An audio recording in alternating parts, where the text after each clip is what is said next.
সুজির মধ্যে একটি ডিম দিয়ে আজকে আপনাদেরকে ভীষণ মজাদার একটি নাস্তা তৈরি করে দেখাবো। সুপ্রিয় দর্শক, আসসালামু আলাইকুম। Welcome back to my channel cooking studio by Arin. খুবই ঝটপট আর কম উপকরণ দিয়ে মজাদার একটি নাস্তা আপনাদেরকে তৈরি করে দেখাবো, তবে খেতে ভীষণ মজার হয়। আশা করছি আজকের রেসিপিটি আপনাদের কাছে বরাবরের মতোই সহজ এবং ভালো লাগবে। নাস্তা তৈরি করার জন্য প্রথমে এখানে একটি বোল নিয়েছি। এখন এই বোলের মধ্যে একটি ডিম ভেঙে নিব। এরপর এখন এই ডিমটিকে একটি সাইডে রেখে দিচ্ছে। এরপর এখানে একটি প্লেট নিয়েছি আর এই প্লেটের মধ্যে নিয়ে নিব হাফ কাপ পরিমাণ সুজি। আর এটা কিন্তু কাঁচা সুজি, ভাজা সুজি না। এখন এই ডিমটিকে একটি বড় পাত্রের মধ্যে নিয়ে নিলাম। এরপর এখানে দিয়ে দিব 1/4 কাপ পরিমাণ চিনি। এখন ডিম আর চিনি একত্রে খুব ভালো করে বিট করে নিতে হবে।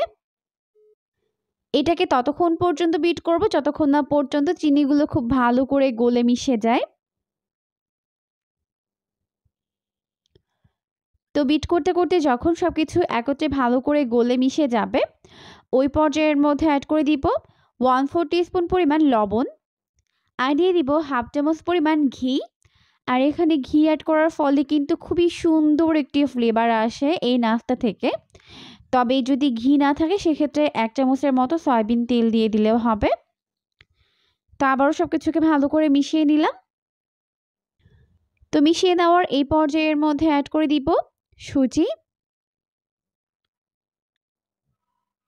এখানে হাফ কাপ পরিমাণ সুজি দিয়েছি আর দিয়ে দিলাম 1/4 কাপ পরিমাণ ময়দা। তো প্রথমে এগুলো দেওয়ার পর খুব ভালো করে মিশিয়ে নিতে হবে। তো এখানে আমরা টোটালি হাফ কাপ পরিমাণ ময়দা ব্যবহার করব। তো এখানে আবারও 1/4 কাপ পরিমাণ ময়দা দিয়ে দিলাম। এখন এটাকে হাত দিয়ে খুব ভালো করে মিশিয়ে নিতে হবে। তো একটু সময় নিয়ে সবকিছুকে ভালো করে মেখে নেওয়ার পর এরকম একটি পারফেক্ট ডো তৈরি করে নিয়েছি। এখন এটাকে রেস্টে রেখে দিব প্রায় 10 মিনিটের জন্য। এরপর উপরে একটু ঘি লাগিয়ে দিলাম। আপনারা চাইলে সয়াবিন তেল দিতে পারবেন। তো ঢেকে রেখে দিচ্ছি 10 মিনিটের জন্য। এখন ফিরে এলাম 10 মিনিট পর, আর এখন নাস্তার শেপগুলোকে তৈরি করে নিব। তো প্রথমে এখান থেকে অল্প একটু ডো নিয়ে নিলাম।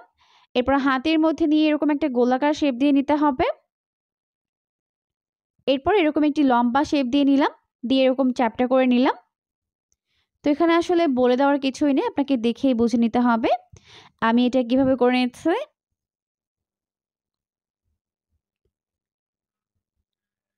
এরপর একটি চাকুর সাহায্যে এভাবে করে ডিজাইন করে নিব। তো একটা পাতার মতো করে আমি এরকম একটা ডিজাইন করে নিচ্ছি। এখন হয়ে গেছে। এভাবেই সবগুলোকে বানিয়ে নিতে হবে। তো এই পর্যায়ে আমাদের সবগুলো নাস্তার শেপ তৈরি করে নেওয়া হয়ে গেছে, দেখতেই পাচ্ছেন। এখন চলে এসেছি নাস্তাগুলোকে ফ্রাই করে নেওয়ার জন্য। এই জন্য চুলায় একটা প্যান বসিয়ে দিয়েছি। যথেষ্ট পরিমাণে সয়াবিন তেল দিয়ে তেলটিকে ভালোভাবে গরম করে নিয়েছি। এরপর এর মধ্যে একটি একটি করে নাস্তার শেপগুলোকে দিয়ে দিব। তো সবগুলো নাস্তার শেপ দেওয়ার পর এখন একটা সাইড প্রায় 1 মিনিটের মতো ভেজে নিব। তো এগুলোকে একটু সময় নিয়ে ভাজতে হবে, তাহলে ভেতরে এবং বাইরে ভালোভাবে কুকড হতে পারবে। একটা সাইড ভেজে নেওয়ার পর এখন উল্টে দিচ্ছি অপর পাশটিকে ভেজে নেওয়ার জন্য। তো উল্টে পাল্টে নাস্তাগুলোর দুটো সাইড এরকম গোল্ডেন ব্রাউন করে ফ্রাই করে নিতে হবে। দেখতেই পাচ্ছেন সুন্দর একটা কালার কিন্তু চলে এসেছে। এখন এইগুলোকে ভালোভাবে তেল ছড়িয়ে তেল থেকে উঠিয়ে নিচ্ছে।